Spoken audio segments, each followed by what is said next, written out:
আজকে গোয়াল ধরে বাপির একটা নতুন ফোন কিনতে যাই, বাপির নতুন ফোনটাই জল ঢালি দিবে বলে ভাবতে পারেনি। চলো তাহলে সব প্রথম থেকে শুরু করা যাক। আজকে সকালে ঘুমাই উঠে দেখছি না আমাদের ভোঁতাটাই খাইছে লোক আছে দাঁড়াই আছে, কারণ একটা পাইকার এসেছে আমাদের খসলা গিলা সব বিকে দিচ্ছি। আজকে খসলা গিলা সব কাঁটা করা হয়ে যেতে মাচাটাই আসেনি হেপ চোখাইতে বসেছিল, দাদা আসেনি বলছে চোখ গোয়াল তোর যাবো চো মোটর সাইকেলটা পাকাতে। তাই একটু মোটর সাইকেলটা চাপি নিয়ে আমি আর দাদা বেরিয়ে দিলাম সোজা গোয়াল তো। আমি ভালো এদিকে দেখো দাদা পুরো গোয়াল তোড়ের বাজারটা ইঁড়িকে নিয়ে যাচ্ছে।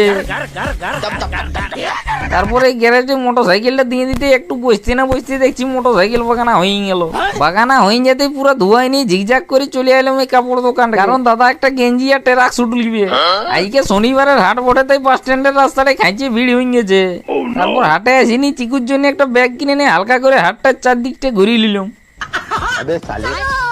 হাটটার চারদিকে ঘুরে ঘুরে ঘর যাতে এলাম। হাই ভালো এখানে 30 টাকা ডজন কলা বিকে আছে, তাই 60 টাকা 2 ডজন কলা নিয়ে ঘর যাতে এলাম।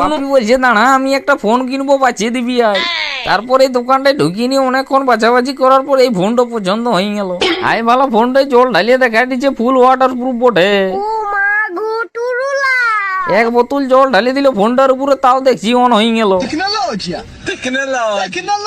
তাই একটু ছাড়াই নিয়ে ফ্রিজ জিনিসগুলো ব্যাগে ভরে নিয়ে বেরিয়ে দিলাম সোজা ঘর।